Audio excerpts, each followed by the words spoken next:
Hello and welcome to Overtime Hockey Talk. My name is Mark Paul.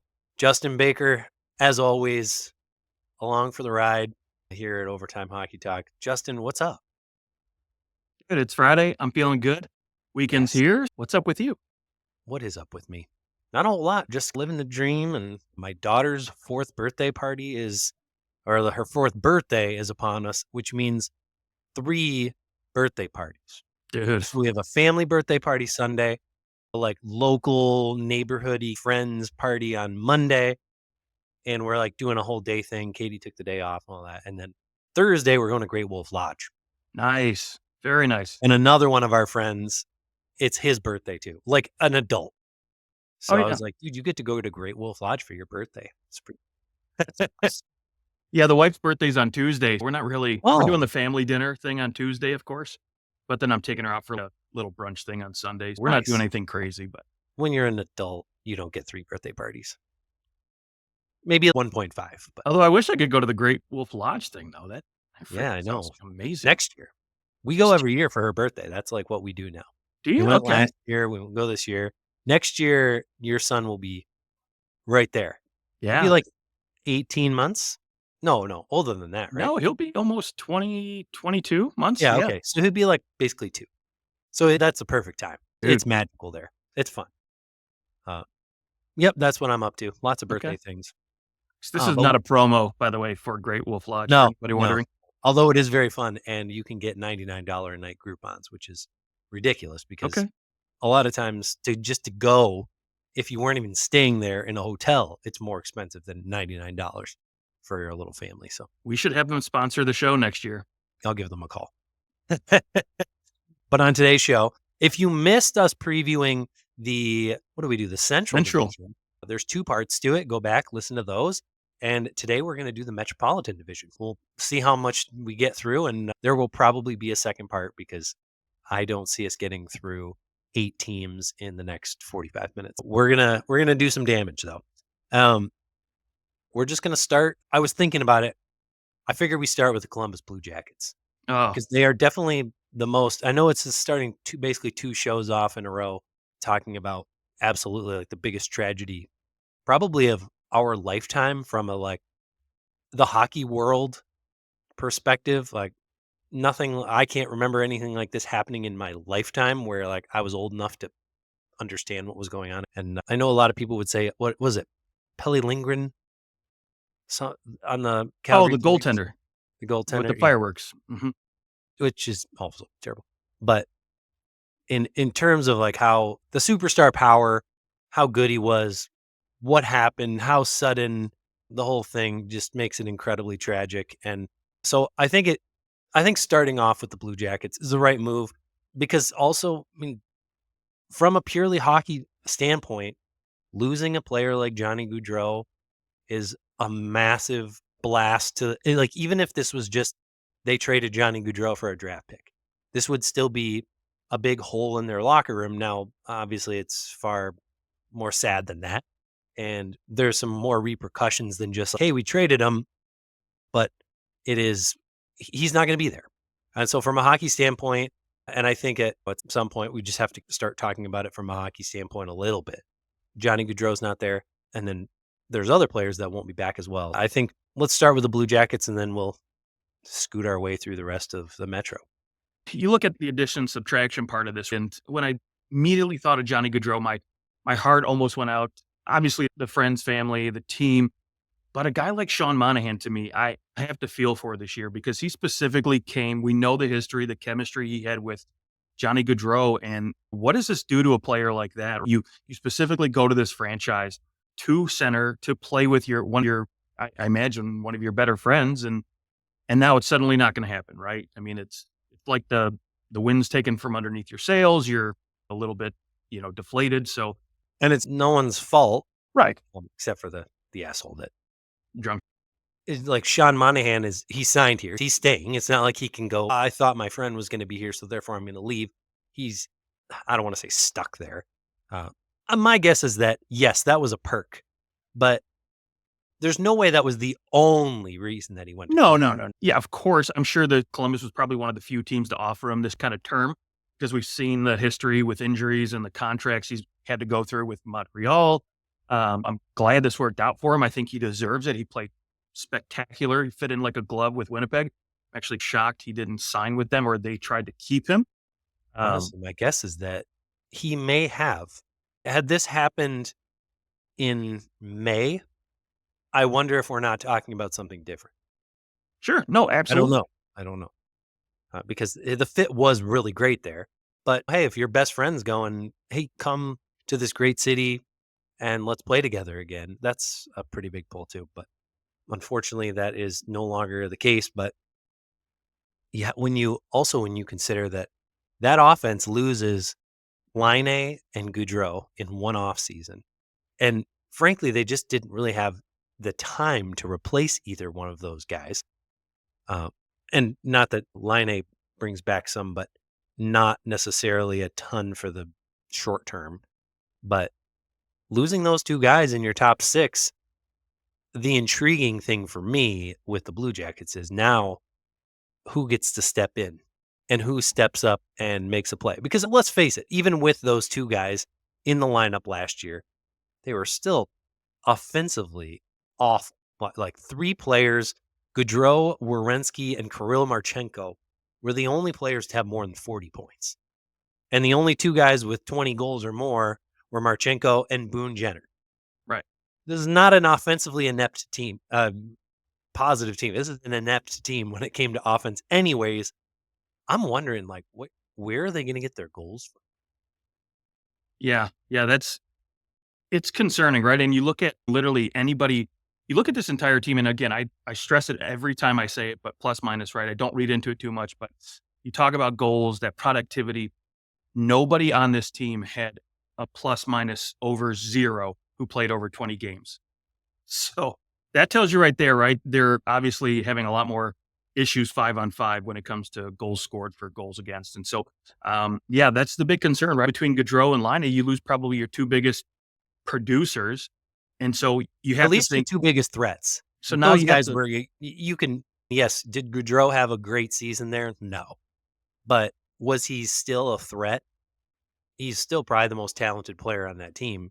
Maybe Werenski tips him a little bit, but uh, yeah, they were the threats. The threat now. yeah, now you're looking at this roster a Chenko. little bit differently. And to me, before you thought, okay, cool, new management, they're restructuring, they're going at this different approach. Now they're not necessarily saying we can retool and try to be competitive. Now you look at it and say, now we're going to be rebuilding. We're going to bring in the young kids. So for me, when you talk about who's going to be the offensive threats, you have to look at these younger guys, right? Obviously, Sean Monahan fits into there, but to me, I'm looking at guys like Fantilli, Kent Johnson, and saying, "Are you Cole Sillinger? Are you guys going to step up and take that next step in your evolution and prove that you know what they made the right choice by drafting you?" Yeah, when I was just thinking about Ken Johnson, who had really a down year from where his rookie season started. 40 points in 79 games for a rookie season on a bad team is solid. Like, I think everybody looked at that and thought, yeah, what would be the next step is probably like a 50-point season, 55 points for Ken Johnson. And he ended up with only 16 points. I know that he was hurt, only had 16 points, but only played in 42 games. But still, that's still only a 30-point season had he played every game. So still a step backwards for Ken Johnson. You would think that he'll be better this season and likely to get more opportunities. Like, he's a left winger and a winger, and I guess the other guy Goudreau is a left winger. who's gonna take some yes, and so then that's Fantilli, and there's Kent Johnson, who's both gonna move up in the lineup because of that, and Fantilli, 27 points in 49 games. Hey, he if he plays all 82 games, he probably scores 20 goals. So I think you look at Fantilli, he's the most exciting guy on this team. No doubt. Second overall pick in 2023, and expecting him to have a sophomore year that was more productive than his rookie season. And that's their hope. Kent Johnson, Fantilli, Cole Sillinger. Can these guys carry them? And then guys like Marchenko, who had a nice year last year, and you need Boone Jenner to still show up. He's Boone Jenner, for as good as he's been for this team, just from a leadership standpoint and a decently consistent career of being like a 35-point guy. And usually lately, I think the last 3 seasons, he has 23, 26, and 22 goals. Um, Consistent. so yeah, the last 3 years he's been consistent for 20 goals. Pretty solid. And you look at him though and you go, you're 31 now. And the type of game that Boone Jenner plays, this is the season where it could drop off. 31, 32, it starts to creep in. He's only signed for one more year, and I think there's a reason for when that deal ends because you don't know what you're going to get from a Boone Jenner. So that's and no doubt he's going to play hard, but is he going to be still in a place where he's a guaranteed 20 goals again? Uh, that would be, I guess, the concern for him. And defensively, Ivan Provorov, hopefully with this reset year and a new head coach. By the way, Yeah. we did not touch on that, but the Blue Jackets with the new head coach and just knew everything from the top down. Dean Evison, and then of course their general manager Don Waddell.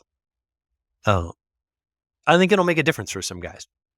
Yeah, I agree. And again, go back to Kent Johnson, right? You talked about him earlier having a little bit of a down year. And when you're literally going up and down, spending half the season in the AHL, you can't develop any chemistry, any consistency, learn systems. It's difficult, right? Especially on younger guys. Um, that's really the main reason you see a lot of younger guys really spend an entire year. They don't typically get called up till the end of the year, or they typically aren't full-time players until they Right. know they can play in a top six. Because again, guys like that, you want to learn the system, you want to get the minutes, right? And when you're only playing 10 minutes a night here in Columbus and then getting sent down, it's difficult. So I'm looking forward to seeing a full year, new head coach, new system. We'll see how this works for guys like that. And the nice thing is you talk about Provorov too. If for some reason it's just not really fitting in well, he's just not playing well, he's an excellent trade chip to have at the deadline for Columbus. It's true.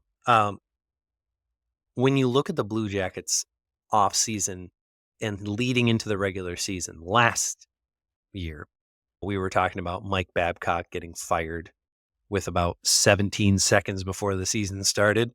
And they grab a new coach, and it was, I guess you're the new coach. That's what it felt like was, who here can coach? Right. Anyone? You, sir. Like, it was just a bad situation. Then you've got a lot of guys struggling offensively that shouldn't be, Gaudreau included, Yeah. and Line like in and out of the lineup and just not in a good place. I I, I actually wonder as brutal as losing a teammate would be and losing a friend is. I wonder if this season and this start of the season actually has more stability than it did last year, which is unbelievable to think. Because maybe if this is maybe other than Utah, because they actually moved to a whole new place, that there's probably 30 other teams in the NHL that you would not say that. There's no way that losing someone like that, the way that they did, would offer a stable start to the season. And yet for the Blue Jackets, it looks like this season will be a more stabilizing effect on these players. Well, look, I think Gaudreau's going to have one of two effects come opening night, right? It's either going to galvanize the team, they're going to be unified and go out there, let's play for Johnny, that kind of thing, right? Or you're going to have the opposite where guys are just really bummed out, right? We lost this guy. Of course, they're going to have probably tribute videos, opening night, all these things. And so that first 5 to 10 games, you might see guys playing a little sluggish, little slower out there and really having a harder time getting into the game. But I think at the end of the day, these guys are all hockey players. They know what they have to go out and do. So really for me, I think again, that first 5 to 10 games is going to be very important for this franchise, especially considering the fact that, again, I think a lot of teams ahead of them is when you look at the standings and how far behind they were, right? The teams in front of them, I think all got better. And maybe you could look at Pittsburgh and say, okay, Pittsburgh, New York, maybe they got a little worse. I don't know. We'll talk about that. But Columbus really didn't get better. In all honesty, they got worse because they lose Liney and they lose Gaudreau. And so And eventually it'll come to rear its ugly head where I think they can only rely on that kind of energy boost or whatever you want to call it, galvanizing effect that Gaudreau's loss has on this team. And so eventually I think the talent is just going to be, it's not there. Right. I do wonder if there's some attempt at a trade or a signing that there's not really anyone where you're like, ooh, they should definitely sign this guy to a giant deal that's left. But they do have $25 million in cap space right now. I think that they are under They are. the Yep. basement. Now, I know that there's some talk about trying to have something where they're okay. They don't get a penalty for it because what are they going to do 6 weeks before the season starts or 2 months before the season starts? They lose basically a $10 million cap hit, which would have more than put them above the ceiling or the basement. So I don't know. What do you do? Go sign Mike Hoffman to a $7 million 1 year, $7 million. That's the challenge, right? And from what I've heard too, the NHLPA Players Association, they're going to push to not have this happen Oh, I'm because sure they they will. no, they don't want Columbus to get this relief, this cap Right. relief, because Right. yeah, they It's want less them to money for a spend player. money on the players. Yeah. Frankly, they should just say we're going to be giving Johnny Gaudreau his wife his entire contract for the year, and that's just going to be what it is. So there's your problem solved. You just say somehow you find a way, like you're still paying a player who, that's I think what should be done, or something to that effect. But I don't know. There's too much legal things in there. But in the world of there's no legal things, it's just right things. That's the thing that happens. The right thing. Yeah. But okay. The As far as the rest of the Blue Jackets go, from a goaltending standpoint, how are you feeling about Merzlikins this Wow. time around? Not good. I heard this the other day and I thought it was actually a really I don't want to say really good, but it was a good idea. Good when you hear guys throw out great ideas. I think Merzlikins for John Gibson, straight up 1-for-1, Hmm. gives both guys a chance to reset. If you're Anaheim, right, you still that term is still similar, right? So you're not taking on more term, which is a big concern for Anaheim. But at the same time, you're saving a couple $100,000. But now you get a guy who maybe comes in, he's had a couple good seasons before in the past. So maybe you get a guy who comes in and says, you know what, hey, I'm energized, I'm excited to be here, and now I'm going to work my ass off, and maybe he produces. But and then for Columbus, now you get a former Nor or Vesna type goaltender who maybe just needed a reset, a new change of scenery with a new defense, and maybe that works out better for both teams. It's not a bad idea because as Merzlikins really wasn't that bad last year. Yes, he was sub 900 save percentage, 897, 345 goals against isn't really his fault. Again, the team in front of him couldn't score, which also means that the team in front of him had the puck less often than the team that they were playing, pretty much on every single night.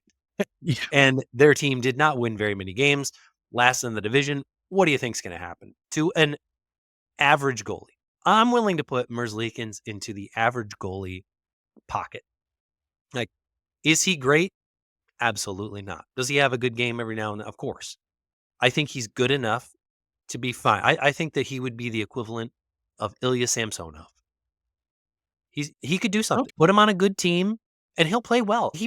Look at the teams when he had his best years. What was pulling up his stats here? His best years were 1920 and 2021, where his save percentage was a 923 and a 916.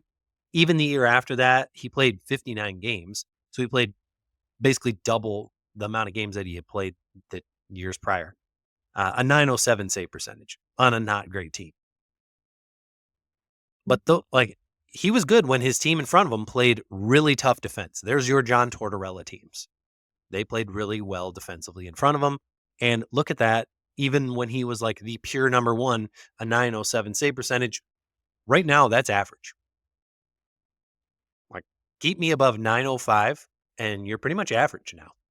So I think he's an average goalie on a good team. On a bad team, I think he will still look like an average goalie, which means he's not going to do you any favors. But he's not necessarily going to kill you, but he isn't going to help you either, which I'd say that's an average goalie. Every now and then they'll have a really great game, but most of the time they're just going to have an average game. Let in 3 goals. okay. Not in my top 30, but we'll Not agree your to top. disagree. But do you have to be in the top 30 to be average? I guess you do. But yeah, 897. Well, 897 is slightly below the average, but it's not that far below the average. But I mean, anyways, I think he can be a decent goalie. And what other option do you have? Yes, you could say, let's trade him for John Gibson. Why would Anaheim trade John Gibson for a goalie who's on the downturn?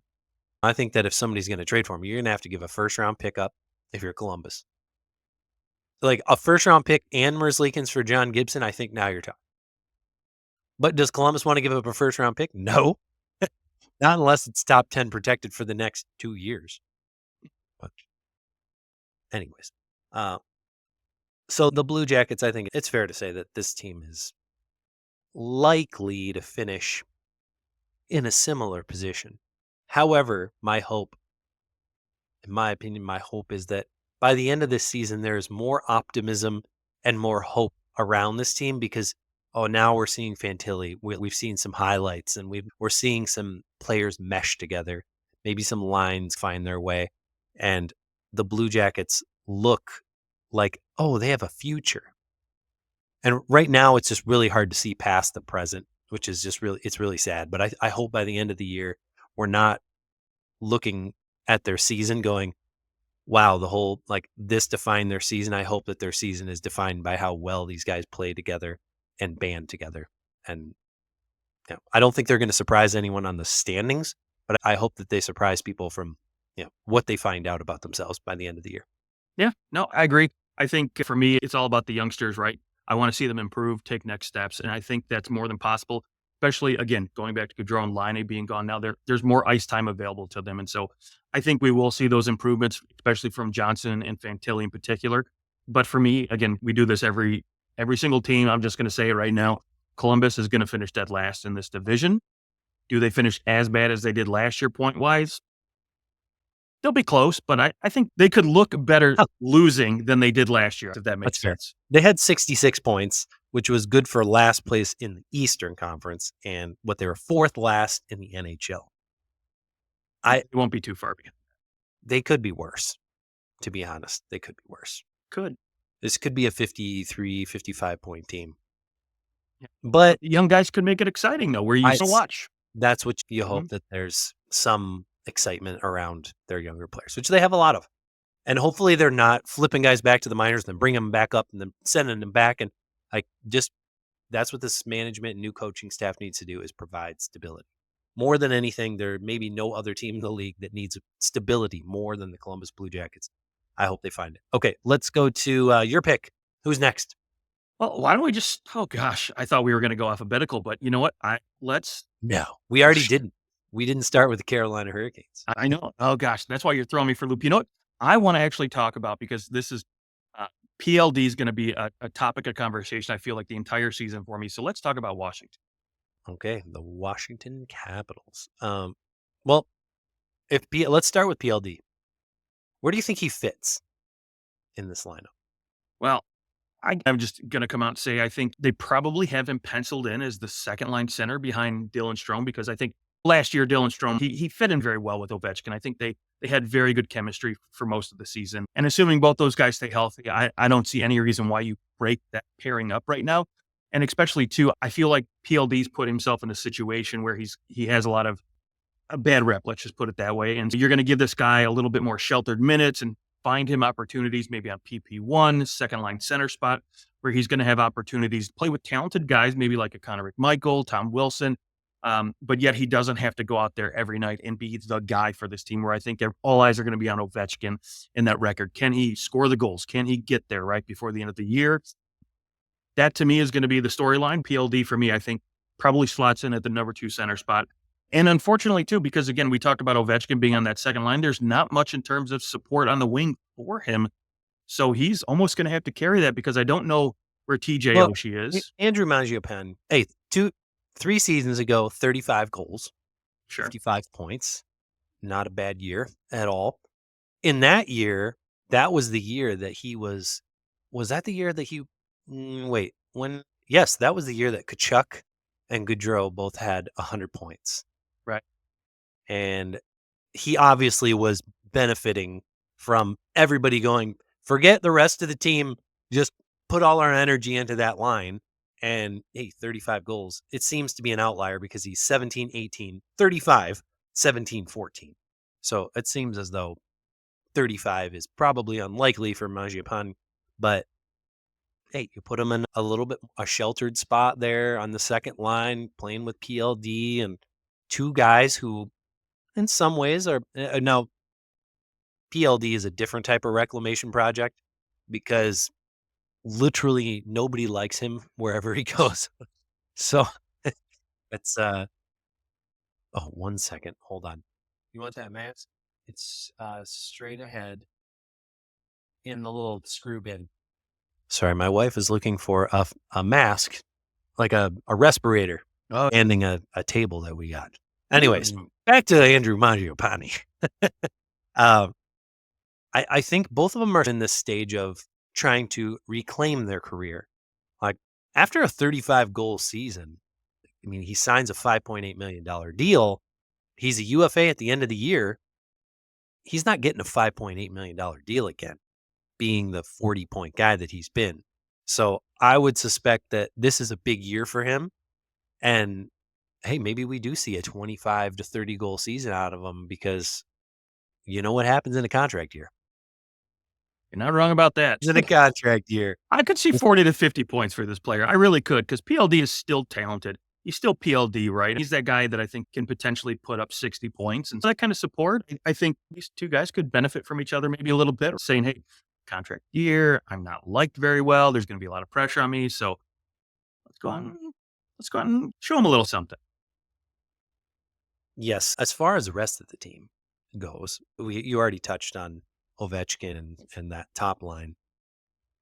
Defensively, I think we are still looking at Jacob Chikrin's there now. Like a pretty big upgrade for them. They get to go a whole year with Chikrin and Carlson maybe playing together is how it looks. So how does that change the outlook for the season to you with the acquisition of Chikrin? Listen, I think not only Chikrin, but the addition of Matt Roy is going to pay dividends for this team. I think I already liked the idea of Rasmus Sandin. I thought he was a great addition in the previous year and has a lot of potential for this team to improve. But we saw it as the year went on, this Washington team, and especially with the head coach that they brought in. Gosh, why can't I remember his name off the top of my head? Spencer Carberry came in, started installing this defensive structure that I think this team hasn't had in a while since probably Barry Trotz. And so you see this team playing a little bit more focused on defense, a lot less trying to outscore opponents 5-4 every night. Now, instead, they're playing tough games, winning 2-1, those kind of battles. And I think that's probably what we're going to get again next season. And having those additions with guys like Matt Roy and Chikrin, I think, again, you talk about contract years. Chikrin is in one, and I think this is going to be very, very important for him to show that he is a capable top pairing defenseman like he's been projected to be for the last few seasons and just really hasn't put it all together yet. So I think this is a great opportunity. He's sheltered with other guys like Carlson and Roy there who can relieve him, give him some good quality minutes on that second pairing or first pairing, wherever they ultimately decide to put him. And then you still have the defensive stalwarts like Trevor Van Riemsdyk there and Faravari on that third pairing. And again, guys can move up and down easily in this defensive lineup here, which is going to be super key because before last season, they didn't really have that. I'm excited to see what the addition of a guy like Chikrin, again, in a contract year is going to do. And having Matt Roy there, this team to me is not going to be so much focused on scoring goals outside of a guy named Ovechkin. It's really going to be about playing shutdown defense and blocking shots, laying the body, and really just grinding out those 1-0, 2-1 wins this season. One other, unless I missed it, I don't think we hit on Ethan Bear. Which Ethan Bear coming back, he went on the player assistance program and only ended up playing 20 some odd games for the Capitals last year. After a weird, I remember he wasn't signed until really close to training camp or somewhere in training camp. And it was just a strange time. And obviously things were going on in his life as well, that he needed to take some time for himself and work on those things. And he's back. He's in DC right now and went to some informal skates and guys were skating with him. Tom Wilson apparently was skating with him as well. Ethan Bear, before he came to Washington, was pretty like people wanted him, and he's really a 5'4" kind of defenseman. I think he's better suited on the bottom pairing, but he can slot up if you need him to, can kill some penalties. And not having him and signing him last year and expecting something and not getting it really hurt the Capitals. And I think that he really offers some great depth Like, he legitimately is a 5. He's not like a 6, 7. Like, he's a good defenseman who can eat up solid minutes for you, and he'll be an important piece of that team. And hopefully everything that has occurred last season is behind him and that he's able to have a productive year, and that would be huge for the Capitals. The How are we feeling about Logan Thompson? I love Well, this. I love yeah, this. I like that the fact that they got rid of Kemper, not who they got rid of him for. I think they needed to rid themselves of that deal. It just really wasn't working out. I think Charlie Lindgren, I'm not completely sold that he is a number one yet, just because again he had one decent season. He hasn't really been the guy anywhere else coming into this, and so Logan Thompson, when he was in Vegas, he had that potential. He had a season where he was looked at and carried the team in Vegas, and I think he did a very good job whenever he was called upon, whether that was to be the 1B, the 1A, whatever role he was in, he did it well in Vegas. And I think when you come to a team like Washington, that's going to be a little bit more defensive minded. Maybe they lack the offense. I think a guy like him, I think he's going to shine, basically. I think he will. By the end of the season, I think we'll be saying he stole the starting job from Lindgren, in my opinion. I see. I think both those guys are going to go be 1A, 1B, pure. Let's split the time. Yeah. Uh, Maybe when why I not? look at Charlie Lindgren, like really what he bounced around for a while, like he played in Montreal for 5 seasons and he saw a total of 24 games. Like he was a third to fourth string goalie there. And then St. Louis, 5 games.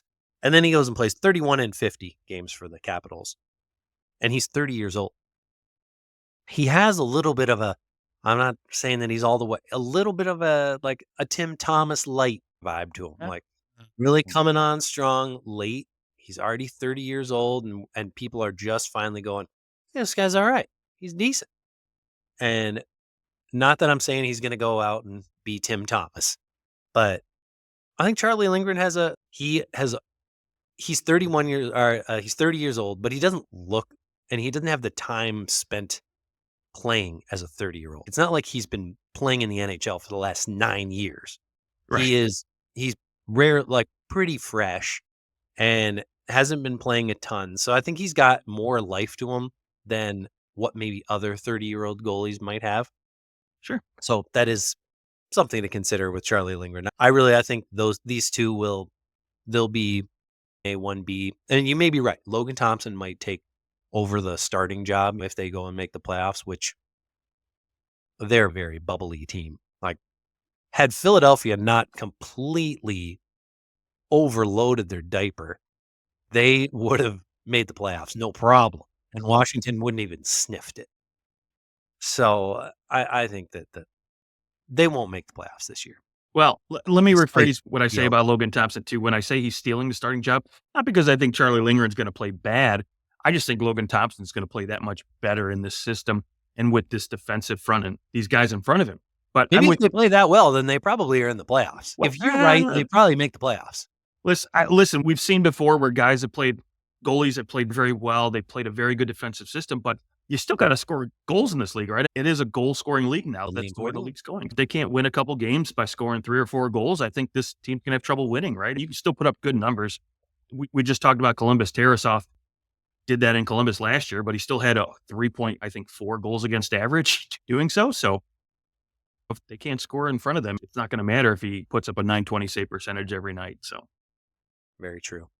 How do you feel about the Capitals' playoff chances? I I think they're a bubble team, but when you look at the teams last year below them, New Jersey, Philly, Pittsburgh, I like all these teams better than I do Washington. Now, again, we can talk about them next. We can talk about them later in the show, part two, whatever. Pittsburgh, to me, I think they definitely are going to take a step back, in my opinion, but Mm. I still like Pittsburgh better than I do Washington, even though, again, you look at the standings last year. I think Sid's still got not something to prove, but I still think he's hungry. And so I still think he's going to throw this team on his back and will them to play well anyways. So to me, Ovechkin's not going to have that same kind of effect on the rest of his team like Sid will. But at the end of the day, Unless he now last year, remember he had such a slow start right. and then he rallied a little bit. But what if he goes and has a hot start and suddenly people are going, what if he could get to the record this year? See, now that could be problematic because now you're going to have guys that are purposely feeding Ovechkin and not looking to take the shot. And that may cost them a few goals, few good opportunities, scoring chances because they're looking at him instead of trying to just play hockey, right? So now they're He needs focused. what? He needs a 40. What is it? What is it? 892, right? Is the record? I believe it's Yeah, 892, and he's at 853. So 49. he needs 49 goals. And hey, he had a garbage year and he had 31 goals. Yeah, I think he's going to So, do it in the next year or two, but but it's got to happen this year because it would be epic if he would be had it. if he has another 50 goal year. Like he is going to be in 39 years old, and he is that's what I'm rooting for. I'm rooting for it to happen this year. Okay. I hope. If you are a Washington Capitals fan, would you rather Ovechkin go off, get 50 to 60 goals, and break this record and have it be done with? Or would you rather him get 25 goals, do it over again next year, and make the playoffs and get farted on in the first round? I think they'll take the record this year, I would personally. take the record. Let's get this done so Yeah. that we can move on from the record crap. Like it's incredible. It's not that the record's crap. It's that you want to win, right? Right? And That's what it is. everything is about this. And you can't like you have to hey, at least they've won a Stanley Cup in recent years. This record is going to be generational. Everyone will remember where they were when he scored that goal. Like, Mhm. it will be unbelievable. It will be like one of the biggest things that's ever happened to the league. It will be everywhere on ESPN. Like it is going to be massive. It still doesn't change the fact that your team is never going to be competitive again from like a Stanley Cup contention standpoint until he breaks his record and we can start to move on from this. Yeah. Not move on from Ovechkin. He could still be there. But Oh, no, he'll go back to Russia after he gets the record. you Like, think so? Like he once he does it gets it this year and you think he's gone? yeah, he would. I don't think I absolutely think he would because I think I've he's read got 2 things. years left on his deal. He's got Yeah, 9.5 million. He can't go to Russia actually. He's got mm, 9 he has a he could contract just here. He can't go I play in the I KHL. really don't know how it works. I don't know if he could retire and then just go play in the NH or the KHL after that. But Not he would sure. screw the Capitals over because of the recapture penalty and all that That he too. would. That he would, but So, I don't think I anybody think would that care. he'll at least play out his contract. I I do don't think think he'll play out anybody his would contract. care if he screwed the Capitals over if he gets that record, so I hope he does it this year because it would be awesome. Otherwise, it's gonna be like game 10 next year, he'll break the record or something. Like, I'd rather be in, like, game 82, he needs a hat trick or something like that. That'd be pretty fun. Anyways, okay.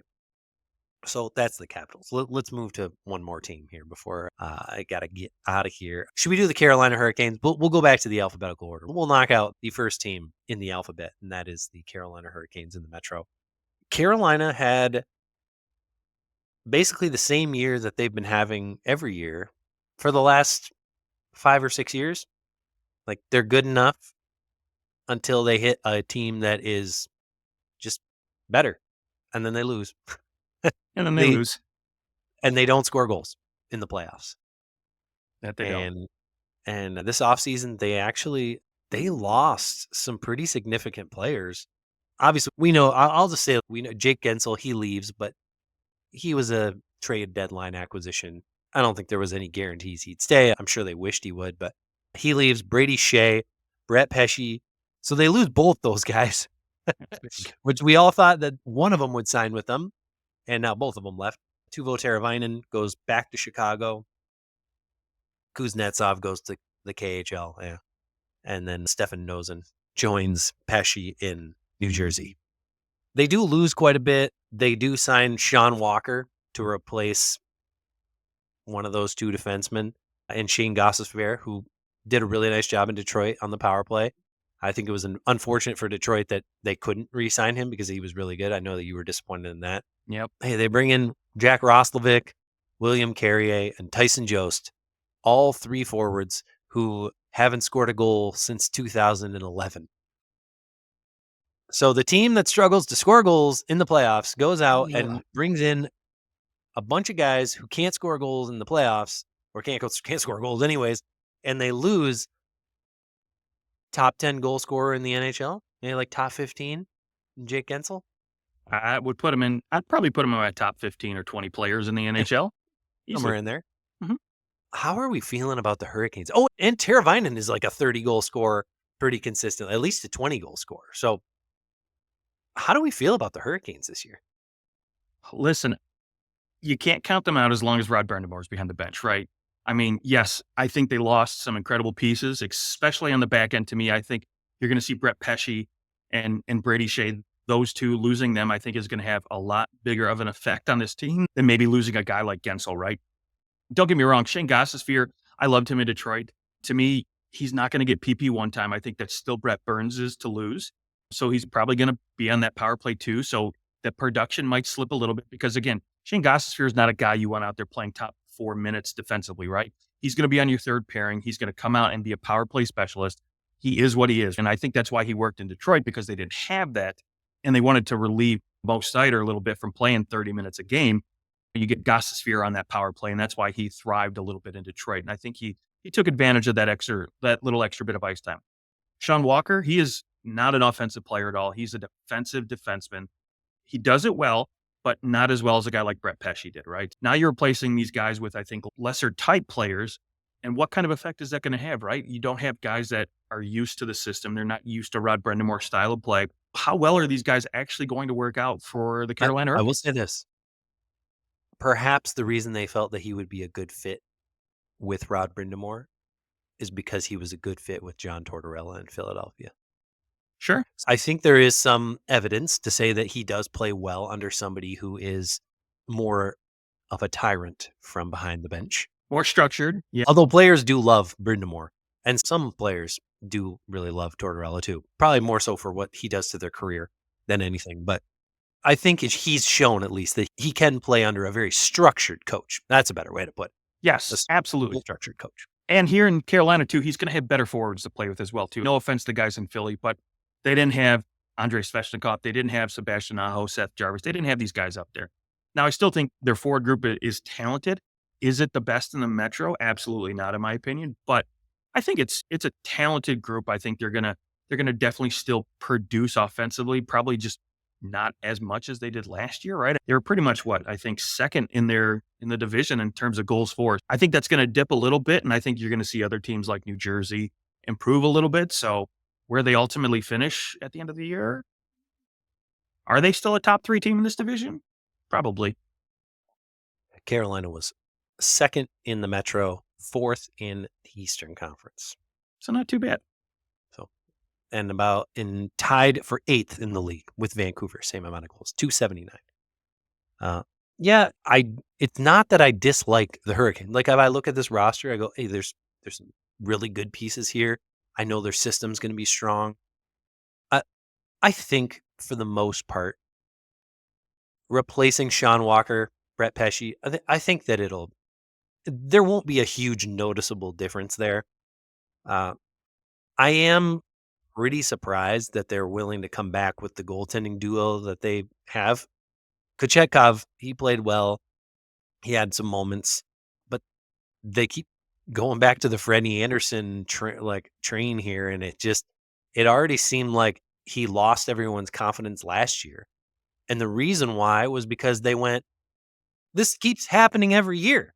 And Leafs fans said, yeah, that's why we let him go, because it kept happening every year.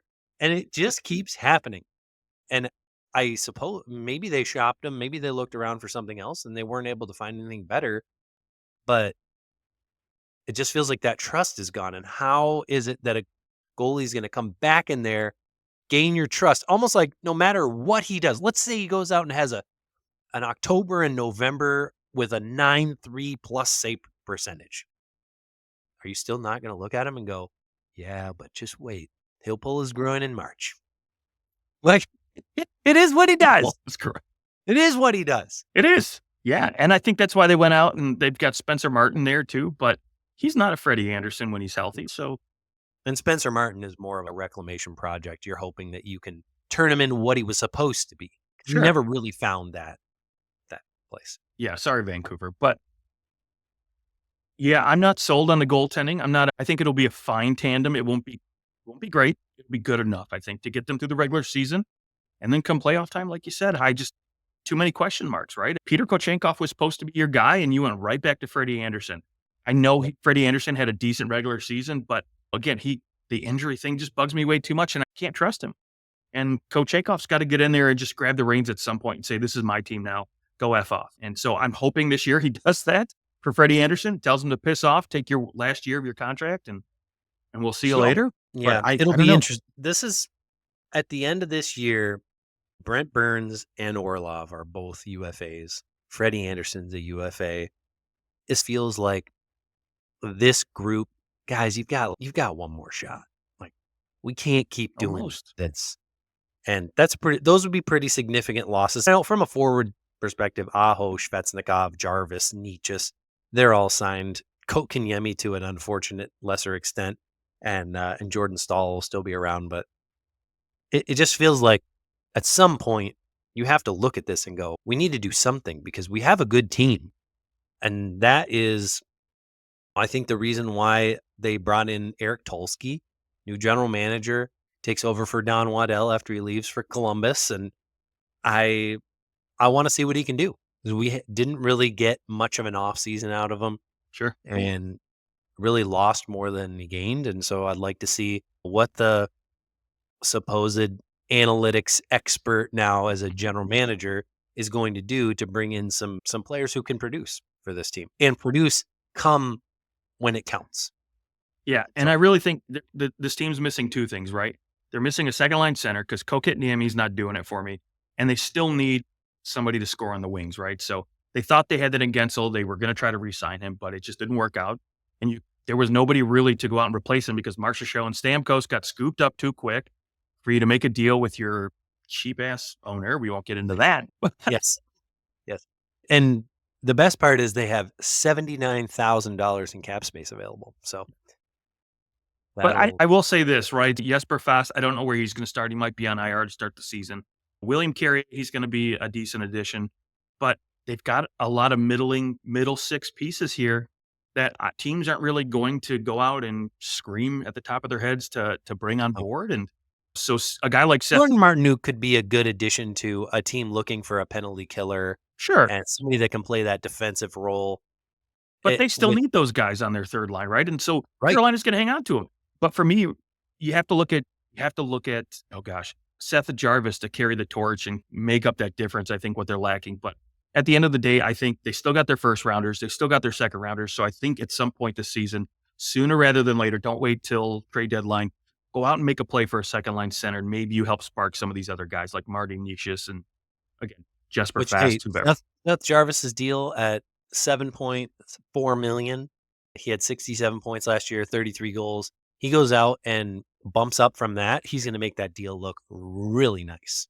Yeah, Really, absolutely. And I hope he does, right? Because I think he's probably going to start the season with Andrei Svechnikov and Aho on that top line. And this team offensively up front is going to be very top heavy. yep. And you know what? A lot of good teams are. Yep. Sure. That's just the simple fact of it, and the way that the cap has been. I think what we're seeing is the teams that have been really good because they haven't had any cap space to fill in the bottom of their lineup for 4 years, that or 5 years, almost 5 years, that those teams are now all top heavy. Like, all the top teams in the NHL are pretty darn top heavy because they haven't been able to hold on to those depth pieces like they may have been able to in the past when the cap was going up and you went, it's okay, we can afford to pay a guy on our third line $2.5 million. Now you've got fourth and some third lines where it's like everybody's making $800K because it's all you can do. So I think the after effect of the cap being down is you see a lot of these top teams. They're top heavy right now. And I wonder if in 5 years, as the cap has raised significantly every year, if we start to see a more balancing throughout the top 9 and into the rest of the lineup.